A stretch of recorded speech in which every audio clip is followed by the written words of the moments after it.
तो प्याज और लहसुन का दाम पूछना तो शायद पाप होगा। मैंने तो यह भी सुना है कि वित्त मंत्री जी जो चीज खुद नहीं खाती हैं उसके दाम से उनका कोई लेना देना नहीं होता। लेकिन इस बार इंसान से पूछा गया था उसका नाम, उसका मजहब, लेकिन इन दिनों पूछा जा रहा है सभापति महोदय। ये भूल गई है अमृतकाल को, ये भूल गई है मनरेगा को, ये भूल गई है मौलाना आजाद नेशनल फेलोशिप को, ये भूल गई है मणिपुर को, ये भूल गई है महाराष्ट्र को। मिनट 71 बार थपथपाई गई मेज, 14,417 शब्दों का बजट भाषण, और उस बजट में अपने लिए राहत तलाशती मिडिल क्लास की हैरत ज़दा आंखें। सभापति महोदय, मेरे हाथों में जो दस्तावेज है दरअसल ये देश के किसानों, गरीबों, मजदूरों की उम्मीदों का स्मारक है।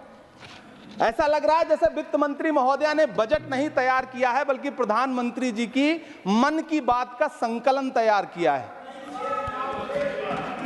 टूटा हुआ लश्कर का भरम देख रहे हैं, टूटा हुआ लश्कर का भरम देख रहे हैं और जिल्ले इलाही के करम देख रहे हैं।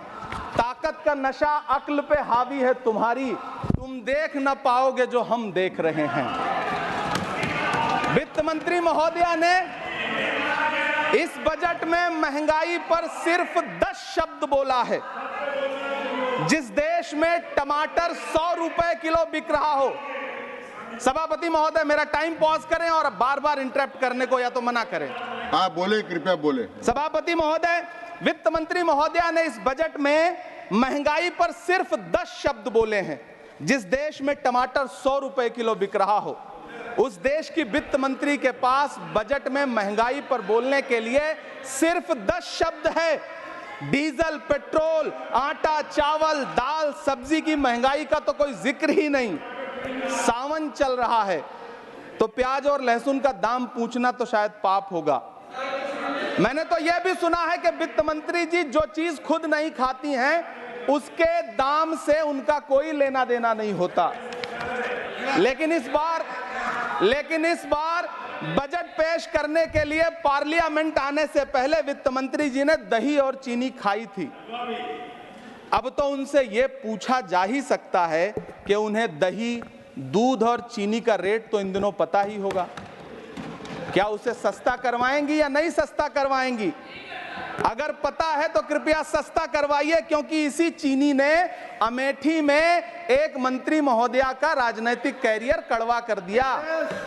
सभापति महोदय, अपने शीश महलों में बैठे हुए सरकार के सांसद और मंत्री कह रहे हैं कि महंगाई कम हो रही है। संसद की कैंटीन से बाहर निकल करके एक चाय का कप खरीदिए, तब समझ में आएगा कि महंगाई कम हो रही है या बढ़ रही है।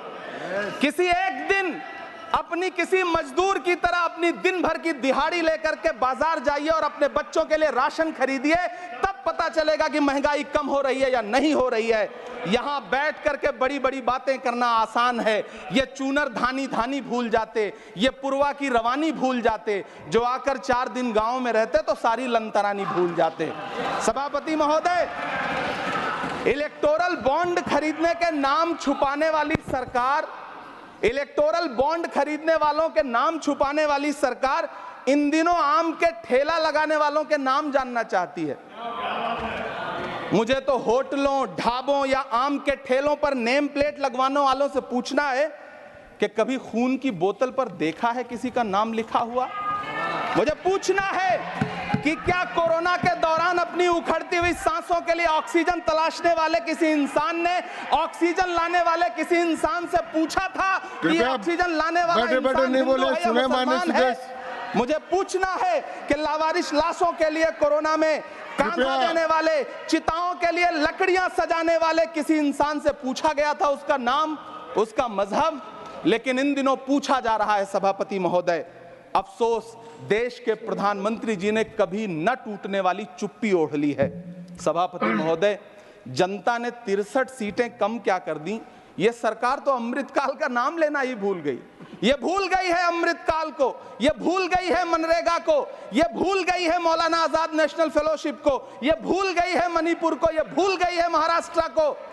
मुझे गर्व है कि मैं राज्यसभा में महाराष्ट्र का प्रतिनिधित्व करता हूं। महाराष्ट्र जो देश की आर्थिक राजधानी है, जो टोटल कॉर्पोरेट टैक्स का 40%, इनकम टैक्स का 32% और जीएसटी का 20% इस देश को देता है, उस महाराष्ट्र के लिए इस बजट में एक शब्द नहीं है। आप बैठ जाए। सभापति महोदय, आखिर महाराष्ट्र से किस बात का बदला लिया जा रहा है? महाराष्ट्र ने लोकसभा चुनाव में बाबा साहब अम्बेडकर के संविधान को बचाने के लिए वोट क्या कर दिया? प्रधानमंत्री जी तो महाराष्ट्र से बदला लेने पर उतर आए। अब तो शायद उन्हें याद भी ना हो यवतमाल का वो दाभड़ी गांव जहां 20 मार्च 2014 को वो किसानों के साथ चाय पर चर्चा करने गए थे और उनकी किस्मत बदलने के सपने दिखाए थे। उसी यवतमाल में पिछले 6 महीने में 132 किसानों ने आत्महत्या की है। सभापति महोदय, महाराष्ट्र में हर महीने 209 किसान आत्महत्या कर रहे हैं। राज्य सरकार द्वारा सौंपा गया आंकड़ा बताता है कि 1 जनवरी से 31 मई के बीच 1046 किसानों ने आत्महत्या की है। लेकिन अफसोस, इस बजट में महाराष्ट्र के किसानों के लिए कुछ भी नहीं है। किसानों से चिढ़ी हुई सरकार ने बजट में किसानों के एमएसपी की लीगल गारंटी नहीं दी। लेकिन याद रखिएगा, जो किसान का नहीं वो हिंदुस्तान का नहीं। सभापति महोदय, मुझे वित्त मंत्री जी से पूछना है कि वो जो कुछ साल पहले 100 स्मार्ट सिटी बनाने का ढोल पीटा गया था, सुना है उस ढोल में पानी भर गया है, इसीलिए आपने उसका नाम बदल करके सिटीज ऑफ ग्रोथ हब्स रख दिया है। अच्छा है, नाम बदलने का खेल खेलते रहिए, आपकी कई सरकारें तो इसी वजह से चल रही हैं। इस सरकार को पढ़े लिखे लोगों से दिक्कत है सभापति महोदय, इसीलिए इस सरकार ने यूजीसी का बजट 66% कम कर दिया है। वाह री सरकार। सभापति महोदय, मैं वित्त मंत्री जी के संज्ञान में लाना चाहता हूं कि किशनगंज में एएमयू सेंटर के पास 224 एकड़ जमीन है। यूपीए सरकार ने सोनिया गांधी जी की अगुवाई में 136 करोड़ रुपए एएमयू किशनगंज सेंटर के लिए सेक्शन किए थे। लेकिन आपकी सरकार ने पिछले 10 साल में उस 136 करोड़ में से सिर्फ 10 करोड़ रुपया रिलीज किया है। 1.5 करोड़ की आबादी वाला सीमांचल बेहतर शिक्षा के लिए उस सेंटर की बाट जोह रहा है। मेरा आपसे सवाल है कि इस सेंटर का बाकी पैसा आप कब रिलीज करेंगे? मुझे उम्मीद है वित्त मंत्री महोदया जवाब जरूर देंगी। सीमांचल उसी बिहार में आता है जिसकी बैसाखी के सहारे आपकी सरकार चल रही है। वहां के लोगों को एम्स की जरूरत है। महानंदा और कोसी से होने वाली बाढ़ की तबाही को रोकने के लिए बांध बनाइए, सीमांचल के साथ सौतेला व्यवहार बंद करिए। इकोनॉमिक कॉरिडोर बनाने से किसी राज्य का विकास नहीं होगा, विकास होगा स्वास्थ्य और शिक्षा के बुनियादी मुद्दों के लिए बजट देने पर। सभापति महोदय, एक तरफ तो इस बजट में पीएम आवास योजना के तहत 3 करोड़ अतिरिक्त मकान देने की घोषणा है और दूसरी तरफ लखनऊ के अकबर नगर में 1280 वो मकान हैं जिन्हें रिवर फ्रंट बनाने के नाम पे बुलडोजर से जमींदोज कर दिया गया। सभापति महोदय, लोग चीखते रहे, बच्चे बिलखते रहे, वसुधैव कुटुंबकम का नारा लगाने वाली सरकार इंसानों के घरौंदे उजाड़ कर जश्न मना रही है। सभापति महोदय, मेरा बहुत भावुकता के साथ देश के प्रधानमंत्री से सवाल है कि इन उजड़ते हुए मकानों और बेघर होते हुए घरों को देख करके आपको नींद कैसे आती है, आप सो कैसे पाते हैं? मेरा सवाल है इस देश के प्रधानमंत्री से, या तो लोगों के घरौंदे उजाड़ना बंद करिए या फिर करोड़ों मकान बनाने की झूठी घोषणाएं करना बंद करिए। यह बजट झूठ का पुलिंदा है। यह बजट आपके पिछले साल के बजट का कट कॉपी पेस्ट है।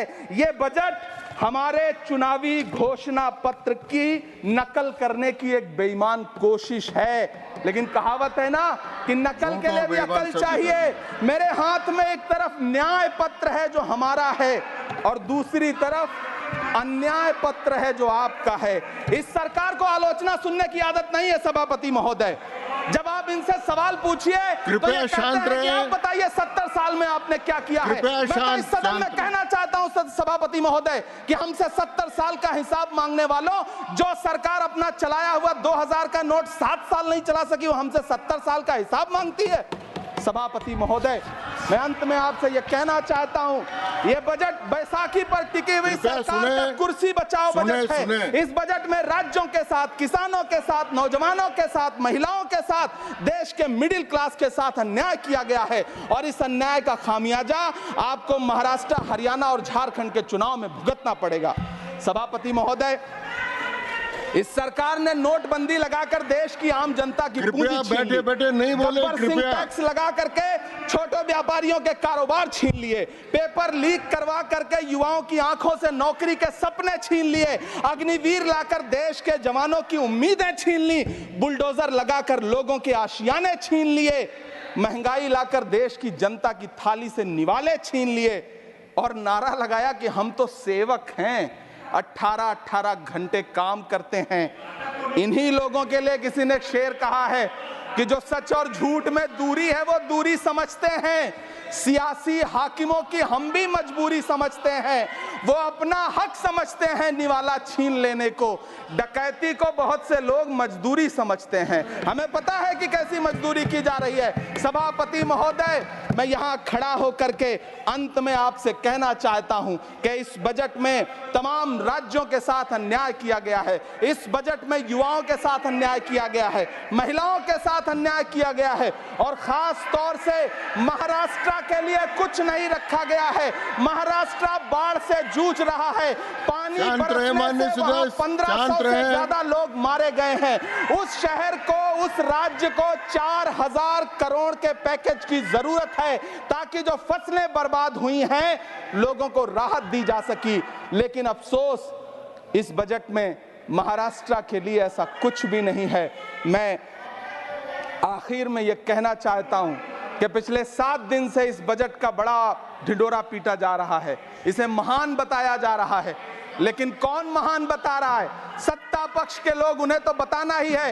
क्योंकि मैं अवध क्षेत्र से आता हूं, प्रतापगढ़ से, नीरज भाई भी अवध और पूर्वांचल से आते हैं।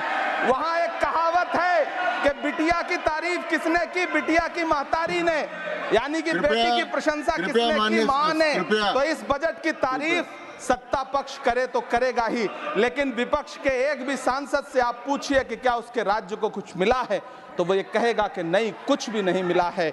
बहुत बहुत धन्यवाद सभापति महोदय, मुझे आम बजट पर अपनी राय रखने के लिए। धन्यवाद। श्री अब्दुल बहाव, श्री अब्दुल